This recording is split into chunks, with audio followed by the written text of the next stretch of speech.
कि यदि मन में आस हो, निरंतर अभ्यास हो, खुद पे विश्वास हो, न कभी हताश हो, क्या ऐसा कभी हो सके ना लिखे इतिहास हो। 27 साल के एक्सपीरियंस में आपने रियल एस्टेट से क्या सीखा है? The best investment on earth is अर्थ।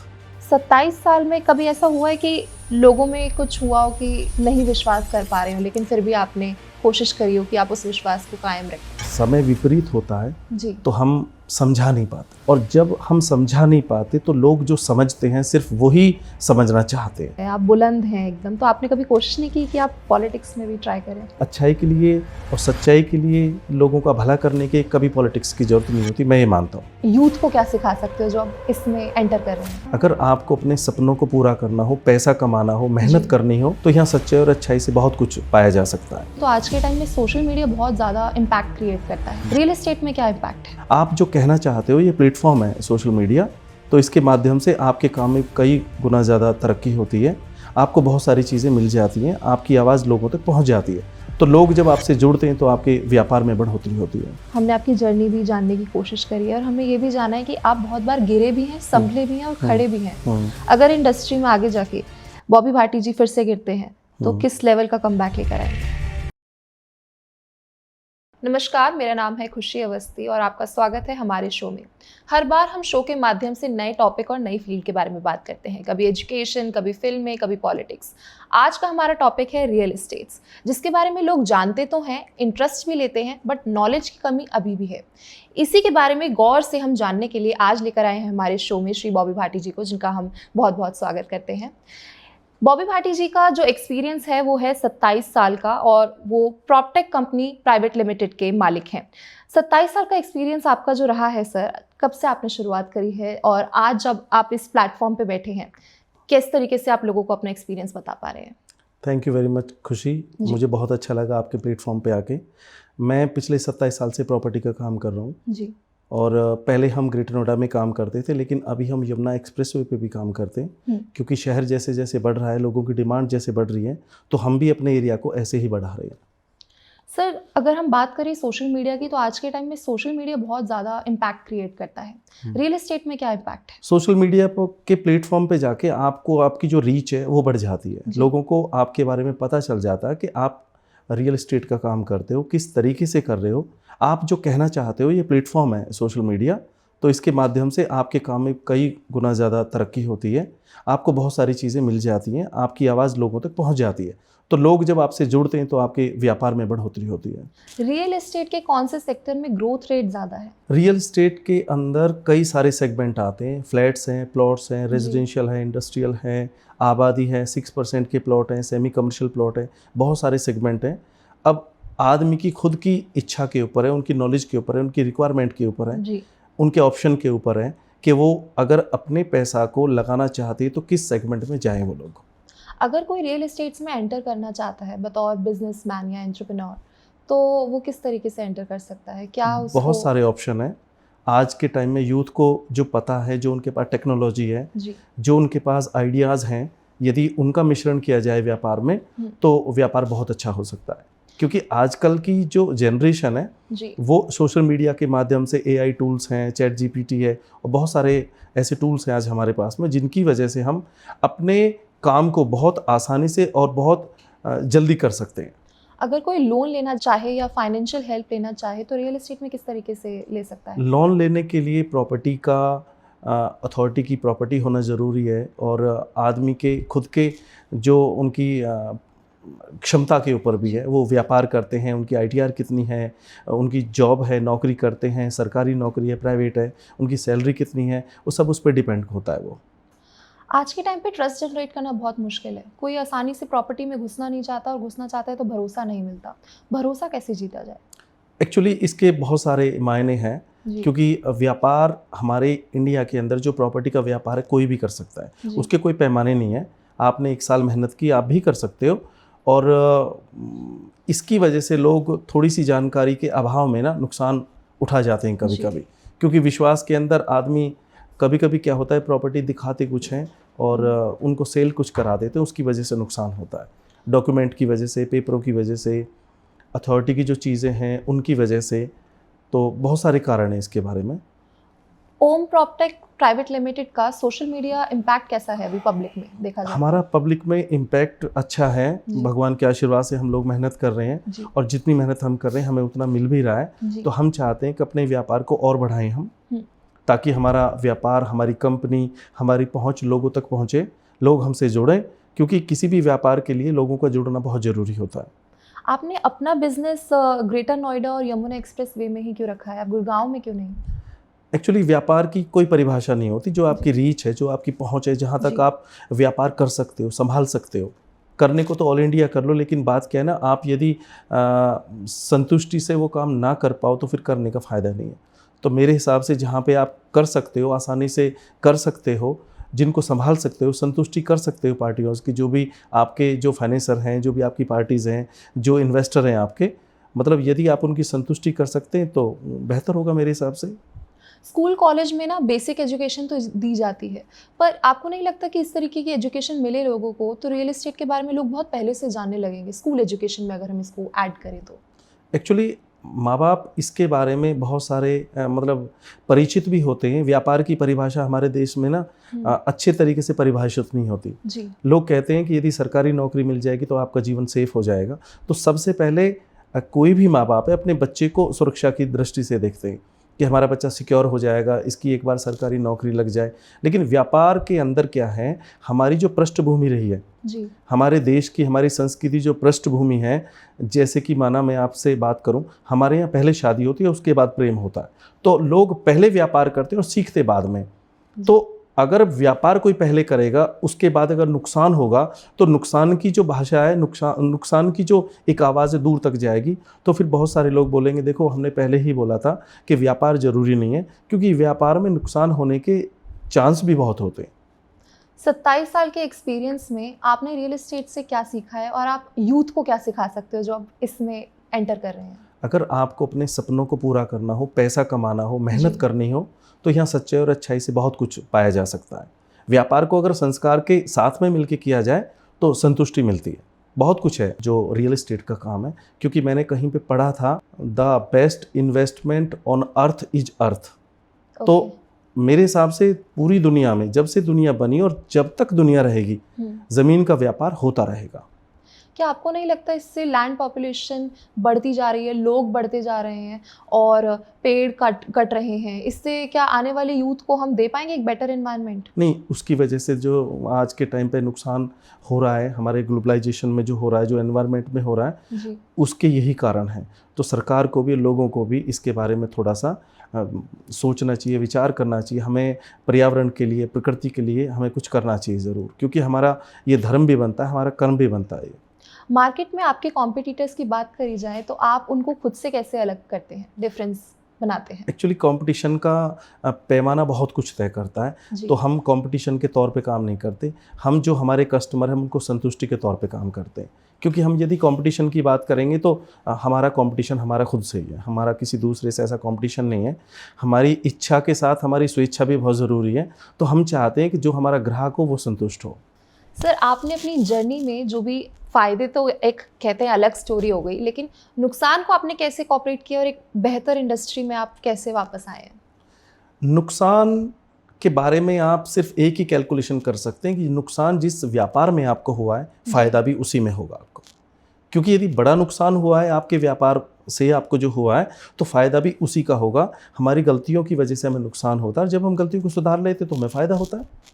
अक्सर माँ बाप जिस फील्ड में सक्सेसफुल होते हैं वो चाहते हैं कि उनके बच्चे भी उसी फील्ड में जाएं, चाहे वो एक्टर्स हो, डॉक्टर्स हो, कोई भी हो। क्या आपने कभी चाहा है कि आपके बच्चे भी रियल एस्टेट की दुनिया में आए? एक्चुअली माँ बाप के कारण ही बच्चा उस फील्ड में नहीं जाता जिसको माँ बाप करते हैं। अच्छा। क्योंकि जब एक पिता घर पे आता है और जब परेशानी के दौर में होता है तो वो बच्चों के सामने बार बार बोलता है कि इस व्यापार में बहुत परेशानी है, बहुत नुकसान है। तो बच्चे के जहन में वो बात बैठ जाती है, फिर बच्चा कोशिश करता है कि वो काम ना करे जिसको उसके पापा करते हो। यदि माँ बाप जाके बोलें, सपोज़ कोई सरकारी ऑफिसर है, वो अपने घर पे जाके बोले मेरी नौकरी बहुत अच्छी है, यहाँ पे लोग बहुत अच्छे हैं, मैं बहुत खुश हूँ, तो उसका बच्चा हमेशा कोशिश करेगा कि अपने पापा की जैसी नौकरी करे। लेकिन माँ बाप क्या करते हैं, अपने व्यापार की परेशानियों को बच्चे के सामने जब बखान करते हैं तो बच्चे के जहन में वही बात बैठ जाती है। तो बच्चा फिर अलग लाइन चूज़ करता है। आपने देखा होगा एक मेरे दोस्त हैं, वो आईएएस ऑफिसर थे। अच्छा। एक बार मैंने उनके बेटे को पूछा कि आप भी आईएएस बनोगे? बोले नहीं, मैं कुछ भी बन जाऊंगा लेकिन मैं आईएएस नहीं बनूंगा। तो मैंने पूछा उनसे क्यों? कह रहे मेरे पापा बहुत परेशान रहते हैं और यदि पापा आईएएस बन के परेशान है तो मैं इस प्रोफेशन में बिल्कुल नहीं आऊँगा। तो वो नहीं आए, उन्होंने अपना दूसरा कोई काम चुना। आपने जब अपने इस बिज़नेस की शुरुआत करी, ओम प्रॉपटेक प्राइवेट लिमिटेड की, आपका विज़न क्या था कि मुझे इसको किस तरीके से शुरुआत करनी है, लोगों में किस तरीके से पहचान बनानी है? एक्चुअली लोग कहते हैं कि मैंने तभी सोच लिया था, मेरा ये विज़न था। विज़न बताते हैं, अलग अलग तरह की बात बताते हैं, लेकिन जब मैंने काम शुरू किया मेरा कोई विज़न नहीं था। मैं आपको सच बताऊं, मैंने मेहनत करने की शुरुआत की, धीरे धीरे मुझे पता चला कि पैसा कैसे कमता है और फिर धीरे धीरे मैं उसी व्यापार के अंदर अपनी मेहनत करने की कोशिश करता रहा। फिर आज इस मुकाम पे यदि हम बैठे हैं उसी व्यापार की दृष्टि से ही यहाँ तक पहुँचे हम लोग। अगर किसी इन्वेस्टर को इसमें इन्वेस्ट करना हो तो किस तरीके से कर सकते हैं? हमारी कोशिश होगी कि हम लोगों तक अपनी आवाज़ पहुंचाएं कि यदि किसी को अपने पैसे का अच्छा प्रॉफिट लेना हो, ग्रेटर नोएडा में और यमुना एक्सप्रेसवे में कोई भी प्रॉपर्टी खरीदनी हो, चाहे वो कम रकम की हो, ज़्यादा रकम की हो, हम हर तरीक़ा की प्रॉपर्टी में हम डील करते हैं और हम सच्चाई और ईमानदारी की कोशिश करते हैं कि उनका 2 रुपये का फ़ायदा हो, क्योंकि जब उनका फ़ायदा होगा तभी हमारी संतुष्टि होगी, वो लोग हमसे तभी जुड़ेंगे। तो आज जितने भी कस्टमर मेरे साथ जुड़े हुए हैं, जितनी भी पार्टीज़ हैं हमारे पास में, जो ग्राहक हमारे साथ जुड़े हुए हैं, उन्हीं की चेन की वजह से हमारा काम चला हुआ आज भी। सर, अभी आपने सच्चाई और ईमानदारी की बात करी। हम जिस बॉबी भाटी जी को जानते हैं वो ओम प्रॉपटेक प्राइवेट लिमिटेड से तो जाने जाते ही हैं, पर अपनी सच्चाई और ईमानदारी से भी जाने जाते हैं। आपको लगता नहीं है कि एक ये जो आपने छवि अपने लिए बनाई है, ऐसी छवि के लिए एक्चुअल में मार्केट में बहुत ज़्यादा ज़रूरत है? क्योंकि रियल एस्टेट की दुनिया तो बहुत ख़राब है इन सब मामलों में। नहीं, रियल एस्टेट की दुनिया ख़राब नहीं है जी। मैं बता रहा हूँ, किसी भी व्यापार में 2, 4, 5% लोग होते हैं, लेकिन उनकी आवाज़ बहुत बुलंद होती है जी। और जब बुलंद आवाज़ होती है तो वो दूर तक जाती है, लोगों को सुनाई देती है। अच्छाई की आवाज़ को सुनने में बहुत वक्त लगता है और अच्छाई के लिए आपको ना बहुत कुछ सेक्रीफाइस भी करना पड़ता है। जी।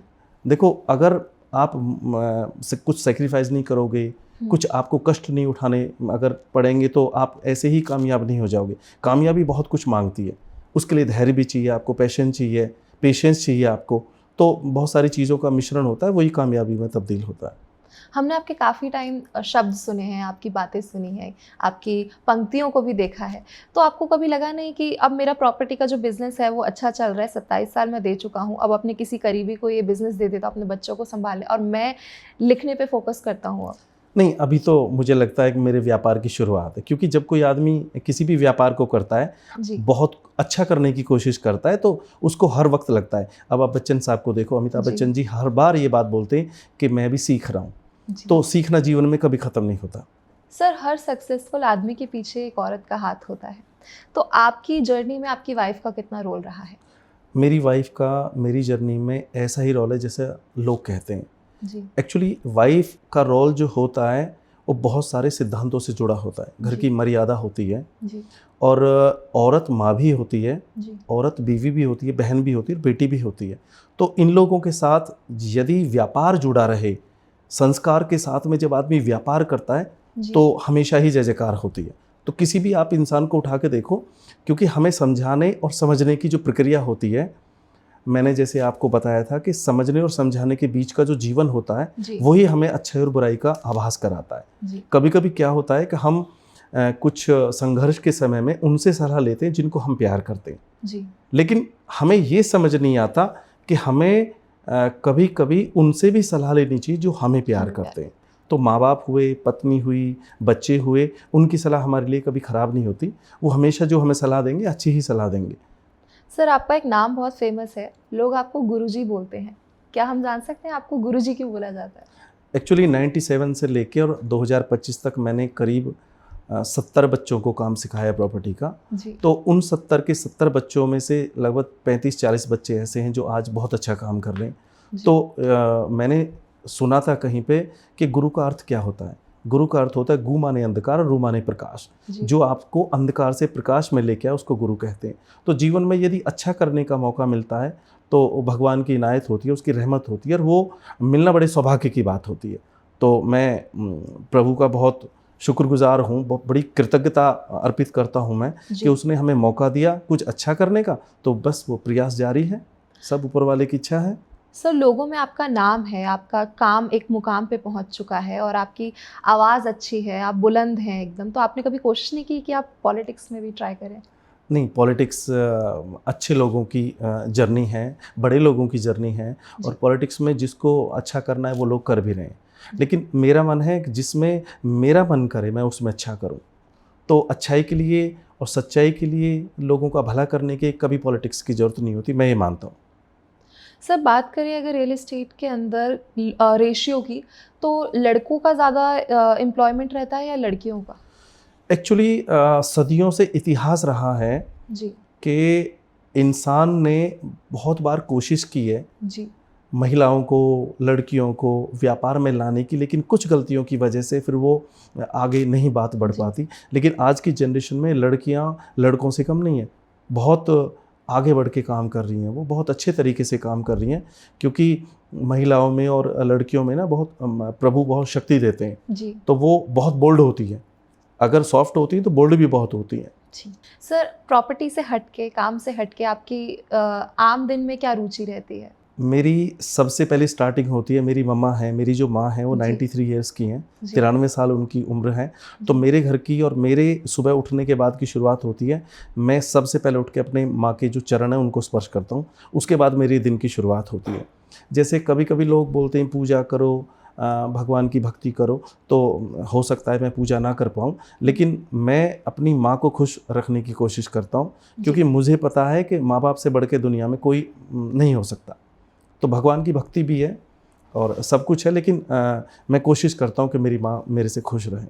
सर, हमने हाल ही में आपकी सोशल मीडिया प्लेटफॉर्म पे देखा है, आप गोल्फ वगैरह में भी काफ़ी इंटरेस्ट लेने लगे हैं। तो ये जो गोल्फ आपने चुना है, आपको कैसा लगता है ये खेलने में? एक्चुअली मेरा बेटा गोल्फ खेलता है, उसका जी। नाम अर्जुन भाटी है और वो 3 बार का जूनियर वर्ल्ड चैम्पियन है। अच्छा। सो मैंने उसकी वजह से थोड़ा सा कोशिश किया है। तो अभी अर्जुन बाहर है, अपनी गोल्फ कोचिंग की वजह से गए हुआ है, तो मैं उसको देख के थोड़ा बहुत कुछ सीखने की कोशिश की है मैंने। तो कभी कभार मैं गोल्फ खेल लेता हूँ। सीखने की बात करें तो अब ऐसा क्या रह गया है जो अभी आपको और सीखना है? एक्चुअली अभी तो शुरुआत है। जी। जब मैं अपने बारे में निरीक्षण, परीक्षण और सर्वेक्षण करता हूँ, जी। तभी मुझे पता चलता है अभी मेरी शुरुआत भी नहीं हुई है। हर रोज़ अच्छा सीखने की कोशिश करता हूँ। सर, इस इंडस्ट्री में विश्वास कैसे बनाया जा सकता है? विश्वास बहुत आसान तरीके से बनता है, लेकिन हमें विश्वास पे विश्वास नहीं होता, क्योंकि जैसे मन का भी मन होता है, ऐसे विश्वास का भी विश्वास होता है। और विश्वास के लिए ना बड़े अभ्यास की ज़रूरत होती है, बहुत प्रयास की ज़रूरत होती है। तो इसलिए मैं जैसे कभी कभार कोट्स लिखता हूँ कि यदि मन में आस हो, निरंतर अभ्यास हो, खुद पे विश्वास हो, ना कभी हताश हो, क्या ऐसा कभी हो सके ना लिखे इतिहास हो। तो कभी कभार मैं कुछ थोड़े बहुत लिख लिया करता हूँ। सर, अभी आपने बताया कि आपने विश्वास की बात करी, तो कभी कभी ऐसा होता है कि ना इंडस्ट्री के अंदर विश्वास बनाना आसान होता है, बट उसको बनाए रखना मुश्किल होता है। 27 साल में कभी ऐसा हुआ है कि लोगों में कुछ हुआ हो कि नहीं विश्वास कर पा रहे हो, लेकिन फिर भी आपने कोशिश करी हो कि आप उस विश्वास को कायम रखें? जब समय विपरीत होता है जी। तो हम समझा नहीं पाते जी। और जब हम समझा नहीं पाते तो लोग जो समझते हैं सिर्फ वही समझना चाहते हैं। जी। वक्त हमें सब कुछ सिखा देता है। बुरे वक्त में इंसान को अगर धैर्य का साथ मिल जाए तो बुरा वक्त गुजर जाता है, लेकिन हमें धैर्य की परीक्षा के बारे में हमें अशांति में पता चलता है। शांति में अगर धैर्य की परीक्षा का परीक्षण करोगे तो नहीं समझ आएगा। तो अशांति में हमें धैर्य का यदि पालन करने का मौका मिले तो भगवान की रहमत होती है वो। सर, हाल ही में फ्लड बहुत हुआ है बारिश की वजह से। आपको किस तरीके का नुकसान देखना पड़ा? एक्चुअली बात क्या है ना, मानवता का नुकसान हर मानव का नुकसान है। जी। और मैंने पंजाब में देखा, इधर इधर भी देखा, जो नुकसान हुआ है पंजाब के अंदर, बहुत मतलब दुख हुआ। और मैं परमेश्वर से प्रार्थना भी करूंगा कि लोगों का कष्ट कम हो और हमारे लोग मिलके भी, जो हमारी सरकार है, केंद्र सरकार है, प्रदेश सरकार है, लोगों की मदद भी कर रही है। तो लोग भी मदद कर रहे हैं और हम लोगों को एक दूसरे का साथ भी देना चाहिए। सर, अक्सर जो इंसान कर रहा होता है वो उसी से पढ़ा होता है। जैसे मैं अभी मीडिया लाइन में हूँ तो मैं वही पढ़ के आई हूँ। तो आपने रियल एस्टेट के बारे में पढ़ा था तब आप इसमें आए हैं, या बस इंडस्ट्री में आए, सीखा और? नहीं, मैंने आपको पहले भी बोला था, मैंने पहले व्यापार किया, उसके बाद सीखा। जी। तो नुकसान के कारण क्या होते हैं, हम पहले व्यापार करते हैं, उसके बाद सीखते हैं। तो 98 में मैंने ऐसे ही सीखा।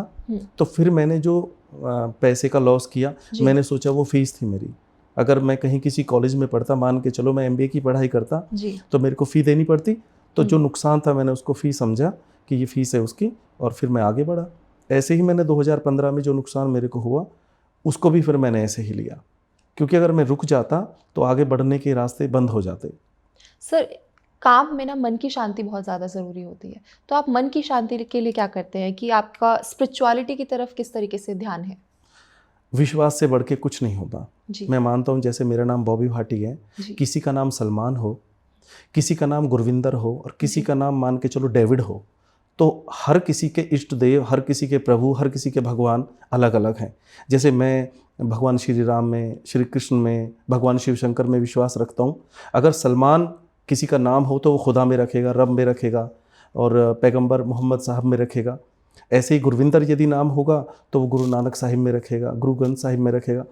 हर कुछ चेंज हो सकता है, लेकिन एक विश्वास कभी चेंज नहीं होता। नाम बदले जा सकते हैं, लेकिन यदि किसी का विश्वास अगर किसी के प्रति बहुत प्रबल है, बहुत प्रचंड है, तो मेरे हिसाब से कीमत विश्वास की होती है। तो विश्वास को जिंदा रखने के लिए हमें किसी न किसी सहारे की ज़रूरत होती है। तो जब हम अपना इष्ट देव मान लेते हैं, चाहे कोई किसी के अपनी माँ को या अपने पिता को या गुरु को या किसी को भी माने, उनके प्रति अविश्वास जब होता है तब हम डगमगाते हैं। सर, अभी जैसे हम बात कर रहे थे कि इंडस्ट्री में जितना फ़ायदा है उतना नुकसान भी है। हमने आपकी जर्नी भी जानने की कोशिश करी है, और हमने ये भी जाना है कि आप बहुत बार गिरे भी हैं, संभले भी हैं और खड़े भी हैं। अगर इंडस्ट्री में आगे जाके बॉबी भाटी जी फिर से गिरते हैं तो किस लेवल का कमबैक लेकर आएंगे? फिर मैं सीखूंगा जी। अगर मान के चलो कल मेरे को नुकसान होता है, मैं दोबारा खड़े होने के लिए फिर कोशिश करूंगा और अभ्यास करूंगा, प्रयास करूंगा जी। और क्योंकि अभ्यास और प्रयास के बाद ही आदमी कुछ कर पाता है, तो मैं कोशिश करूंगा कि बेशक मेरे को गिरना पड़े, लेकिन मैं चलने का हमेशा ही प्रयास करूंगा। क्योंकि अगर किसी आदमी को आप खड़ा कर दो जी, तो उससे बोलो तू खड़ा हो जा, वो खड़ा नहीं हो सकता। खड़ा होने के लिए इंसान को चाहे तो बैठना पड़ेगा या गिरना पड़ेगा, क्योंकि खड़ा वही हो सकता है जो बैठा हुआ हो जी। ओम प्रॉपटेक प्राइवेट लिमिटेड की फ्यूचर एक्सपेक्टेशंस क्या हैं? आप आगे कहाँ देख रहे हैं उसे? हम कोशिश करेंगे कि जो भी लोग हमसे जुड़े, हम उनके विश्वास को कायम रखें। हम उनका जो भी पैसा लगवाएं अच्छे तरीके से लगवाएं, उनको 2 रुपये का फ़ायदा, अच्छा फ़ायदा हो, ताकि वो और उनके सर्कल के लोग हमारे साथ जुड़े। अभी बात करें इंडस्ट्री की, तो इंडस्ट्री ग्रो कर रही है बहुत, तो इंडस्ट्री ग्रो में ओम प्रॉपटेक कहाँ स्टैंड करता है? हम ग्रेटर नोएडा और यमुना एक्सप्रेसवे पे जो भी काम करते हैं जी, काफ़ी लोग हैं जो काम कर रहे हैं वहाँ पे, बहुत सारे लोग हैं। हम भी कोशिश करते हैं अच्छा करने की। टाइम मैनेजमेंट का आप कैसे ध्यान रखते हैं? सुबह 6 बजे उठना होता है जी। 6 बजे से और रात के लगभग 9 बजे के आसपास तक जो भी दिनचर्या होती है, उसमें परिवार भी होता है, व्यापार भी होता है, संस्कार भी होता है, मेहनत भी होती है, कैलकुलेशन भी होती है, बहुत सारी चीज़ों का मिश्रण होता है, जिसकी वजह से आदमी जीवन में प्रगति करता है। सर, अगर हम कंपेयर करें पहले के टाइम में और आज के टाइम में, तो पहले के लोगों में जज्बा होता था, जुनून होता था, करने की बस भूख होती थी कि कर लें। पर आज ना यूथ घबरा जाता है और गिव अप कर देता है, और बहुत सारे लोग जो है सुसाइड भी कर लेते हैं। कैसे आप मोटिवेशन दे सकते हैं अपने यूथ को? मैं आज की यूथ से सिर्फ एक बात बोलना चाहता हूँ कि यदि मन में यज्ञ हो, व्यक्ति खुद से कृतज्ञ हो, भाव से कृतज्ञ हो, तो साथ भी सर्वज्ञ हो। मेरा कहने का तात्पर्य ये है जी कि यदि आप प्रयास करो, पूरे विश्वास के साथ करो, तो ऐसा अगर हो रहा है तो हमारी कमियों के बारे में हमें जानने का पूरा अधिकार है। हम कभी कभी क्या करते हैं, प्रयास तो करते हैं लेकिन वो सार्थक नहीं होता, सही दिशा में नहीं होता। श्रीमद् भागवत गीता में लिखा गया है, जो भगवान श्री कृष्ण ने अर्जुन को बोला था, कर्मण्येवाधिकारस्ते मा फलेषु कदाचन। तो उसका एक ही अर्थ है, यदि आप किसी कार्य को पूरी श्रद्धा के साथ, पूरे डेडिकेशन के साथ करोगे और एक समय पे सिर्फ एक ही कार्य करोगे शिद्दत के साथ, तो उसका परिणाम हमेशा 100% सार्थक ही आएगा।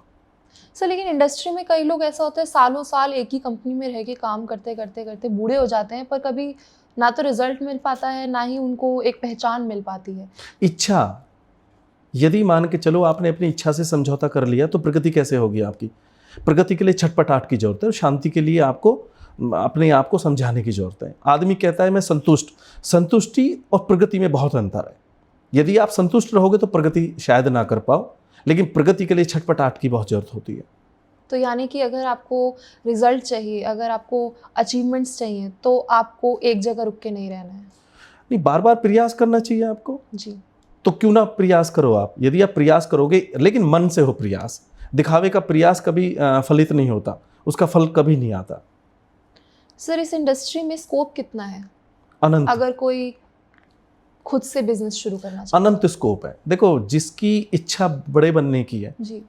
उसको बड़े बनने के रास्ते मिल ही जाएंगे। और अगर कोई मार्केट में ही बहुत बड़ा लेवल पे बैठा हो या कोई माफिया बैठा हो, तो उनसे किस तरीके से डील किया जा सकता है? नहीं, कोई माफिया नहीं होता। ये कहने की बात है। रियल एस्टेट के अंदर जो पहले के ज़माने की बात हो रहा है, आज के टाइम पे कोई ऐसी चीज़ें नहीं होती। सरकार बहुत अच्छे तरीके से कार्य कर रही है और अच्छे इंसान को हमेशा अच्छे लोग मिलते हैं। सर, किस तरीके की लॉ एंड ऑर्डर फॉलो हो रहे हैं अभी रियल एस्टेट में? सरकार बहुत अच्छा कार्य कर रही है। आप शिकायत यदि किसी की आती है, तुरंत उस पर एक्शन लिया जाता है। तो आज के टाइम में यदि आप बोलो कि लॉ एंड ऑर्डर की दिक्कत है, तो मैं नहीं मानता। सरकार और हमारा प्रशासन है, पुलिस है, बिल्कुल सुनवाई बिल्कुल तत्पर होती है। सर, प्रॉपर्टी से साइड हट के बात करें तो डेली लाइफ में अगर टेंशन या डिप्रेशन जैसी चीज़ें आजकल बहुत ज़्यादा बढ़ गई हैं, लोग थेरेपिस्ट के पास जाते हैं लेकिन फिर भी शांति नहीं मिल पाती है। हमारे टाइम में, मतलब आप लोगों के टाइम में, ये थेरेपिस्ट वगैरह नहीं होते थे, तो आप लोग ये डिप्रेशन या टेंशन का सामना कैसे करते थे? मुझे आप एक बात बताओ, लोग बोलते हैं प्रेशर है, प्रेशर है, प्रेशर है, बोलते हैं ना लोग। टेंशन, टेंशन का अर्थ क्या है? लोग काम के अंदर तो 100% देते नहीं, फिर बोलते हैं टेंशन है। टेंशन होना बहुत ज़रूरी है। अगर टेंशन नहीं होगी तो आदमी काम ही नहीं करेगा। प्रेशर, अगर मैं बात करूं, किसी को मॉर्निंग में प्रेशर ना आए तो क्या होता है? लोग डॉक्टर के पास चले जाते हैं। जीवन में प्रेशर ना हो तो क्या होगा? प्रगति का पैमाना मुसीबत है। लेकिन परमेश्वर से प्रार्थना हो कि हमें सही दिशा दे दे, हिम्मत दे दे, उससे बाहर निकलने का रास्ता दे दे, तो प्रगति करता है इंसान। सर, मेहनत अपनी जगह है, लेकिन क्या आस्था अपना रोल निभाती है? आस्था और विश्वास, जी, ये दोनों हमारे जीवन में बहुत महत्वपूर्ण है। अब हमारा जिस आस्था के प्रति विश्वास होगा, जी, मैंने कोट लिखा था, यदि मन के विश्वास के तार मजबूत हैं, उसके ही करतार मजबूत हैं। अगर मैं अपने भगवान पर ही विश्वास ना करूं, जी, तो कैसे मेरा काम चलेगा? आप मुझे एक बात बताओ खुशी, मैं आपसे पूछता हूं, विश्वास और अविश्वास क्या एक साथ हो सकते हैं? नहीं। तो यदि मैं भगवान पे विश्वास कर रहा हूं, फिर मुझे डरने की जरूरत नहीं है। और यदि मैं डर रहा हूं, तो समझो मेरे विश्वास में कहीं ना कहीं खोट है। सर, आप बातें बहुत अच्छी अच्छी करते हैं, तो क्या कभी आपका मन नहीं किया कि मैं इन चीज़ों को, शब्दों को पिरो के कहीं लिखूं और कभी किसी मीडिया इंडस्ट्री में जाऊं, पब्लिश कराऊं अपनी खुद की बुक में? नहीं, आपने जैसे बोला है तो मेरे को बहुत अच्छा लगा है। अब मैं कोशिश करूंगा जी, कि अपने शब्दों को संभाल के रखूं, लोगों तक पहुंचाऊं, इसके बारे में कुछ मैं बात करूं।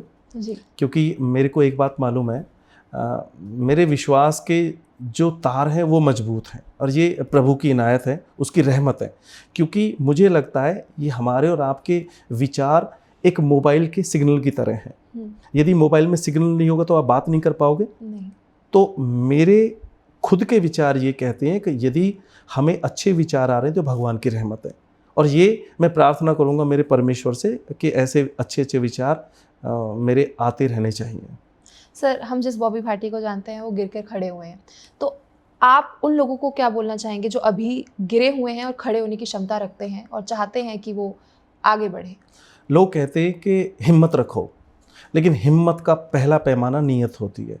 यदि नीयत साफ होगी, नीयत अच्छी होगी, तो हिम्मत अपने आप आएगी। जी, अब लोग हिम्मत की बात करते हैं। हिम्मत मार्केट से नहीं मिल सकती आपको। आप क्या पैसे लेके मार्केट में जाएंगे, बोल देंगे मेरे को 2 किलो या 4 किलो हिम्मत दे दो? पॉसिबल नहीं है वो। तो हिम्मत के पीछे के कारण जो होते हैं, उसकी वजह से हिम्मत होती है, और उसमें नीयत का बहुत बड़ा रोल है। सर, आपके बेटे अपने फील्ड में बहुत अच्छा कर रहे हैं, वीर अर्जुन जी, तो क्या उनकी जो पॉपुलैरिटी है उससे बिजनेस में कभी एक अच्छा बूस्ट आया है? हाँ, अर्जुन की वजह से हमें बहुत फ़ायदा मिला है। अर्जुन के बारे में बहुत से लोग ऐसे हैं जो हमसे आके पूछते हैं, उसके बाद उनको पता चलता है कि मैं अर्जुन का पापा हूँ, या जो डॉली है मेरी जो वाइफ है वो अर्जुन की मम्मा है। तो लोग विश्वास करते हैं, ट्रस्ट करते हैं। फिर अर्जुन की वजह से हमें बहुत फ़ायदा हुआ है। रियल एस्टेट के अलावा आप सोसाइटी को किस तरीके से हेल्प करते हैं? मैं बताऊं खुशी, मैंने आज तक जब भी बच्चों का, जैसे मैं जन्मदिन मनाया है या मैं शादी की सालगिरह होती है, तो मैं हर फंक्शन में 500 पेड़ लगाता हूं। तो आज तक मैंने लगभग 12,500 के आसपास पेड़ लगाए हैं। तो और उनमें 4-5 हज़ार पेड़ ऐसे हैं जो आज भी चल रहे हैं। तो जब मैं ग्रेटर नोएडा की एनआरआई सिटी से निकल के जाता हूँ तो जब मैं उन पेड़ों को देखता हूँ लहराते हुए, बड़े दरख्त हो चुके हैं वो, क्योंकि अर्जुन 2004 में हुए थे, तो 2004 के लगे हुए पेड़ आज उनको 21 साल हो चुका है, तो बड़े हो चुके, तो बहुत अच्छा लगता है। तो हम कह सकते हैं कि रियल एस्टेट के अलावा आप जो है सस्टेनेबल डेवलपमेंट के ऊपर पूरी तरीके से ध्यान रखते हैं। एक्चुअली आत्मा की आवाज़ जिसने नहीं सुनी वो बेईमानी कर रहा है अपने साथ में।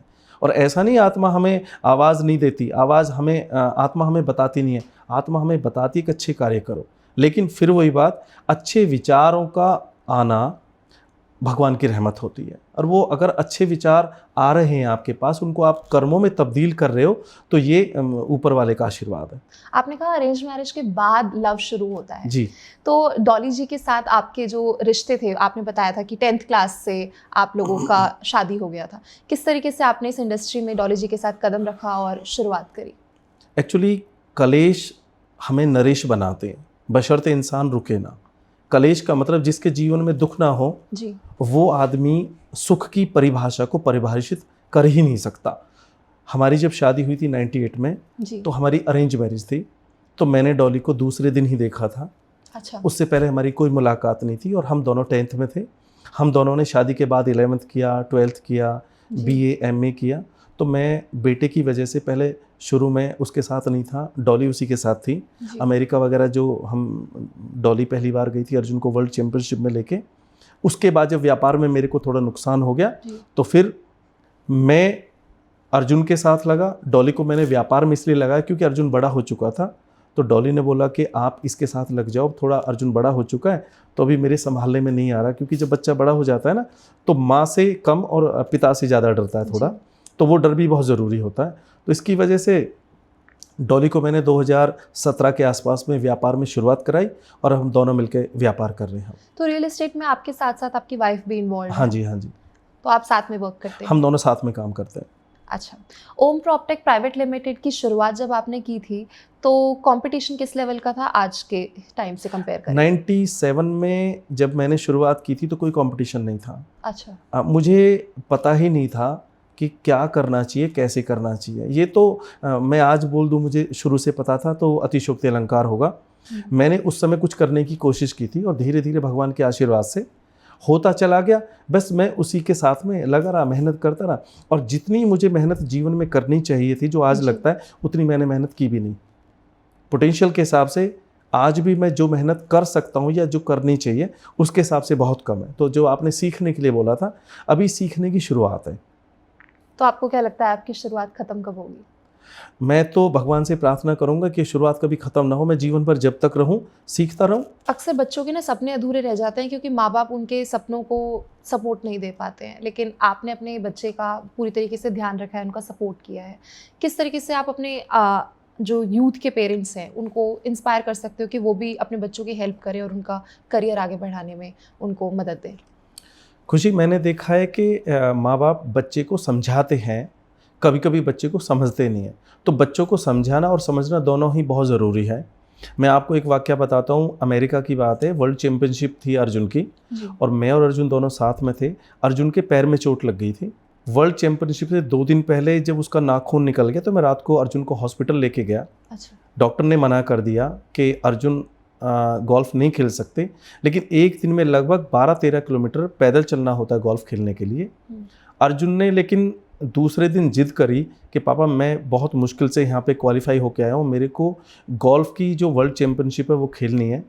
आप एक काम करो, मेरे इस जूते को काट दो जिस नाखून में मेरे को चोट लगी हुई है।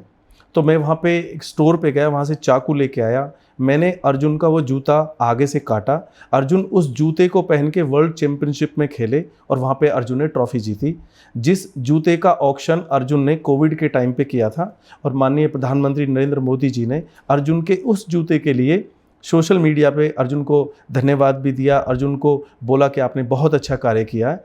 तो ये सब भगवान की रहमत है, और बच्चे भी बहुत कुछ कर सकते हैं यदि उनको मोटिवेट किया जाए, प्रोत्साहन उनको दिया जाए, उनको सपोर्ट किया जाए और उनको समझा जाए। हम उम्मीद करते हैं कि हर पेरेंट आपकी तरह समझे अपने बच्चे को। शो अब समाप्ति पे है सर, जाते जाते आपका एक छोटा सा कोट हो जाए। मैंने 23 मार्च 2016 को कुछ मुसीबतों के दौर में कोट लिखा था जी। कि इतिहास तो लिखा जाएगा, सिर्फ किरदारों के नाम बाकी हैं। लिख रहा हूँ पत्रे मेहनत, रब तक पहुँचना मेरा पैगाम बाकी है। सर बहुत बहुत शुक्रिया, आप इस शो में आए और हमें आपने रियल एस्टेट के बारे में बहुत कुछ बताया। हम उम्मीद करते हैं कि ओम प्रॉपटेक लिमिटेड जो है प्राइवेट लिमिटेड, वो बुलंदियों को छुए। Thank you very much. आप लोगों का बहुत बहुत धन्यवाद। खुशी और आप सभी लोगों ने मुझे यहाँ पे शो पे बुलाया, उसके लिए मैं आपका आभारी रहूँगा। आप सभी का बहुत बहुत धन्यवाद, शुक्रिया, मेहरबानी, इस्तकबाल। परमेश्वर से आप सभी के बहुत अच्छे के लिए प्रार्थना।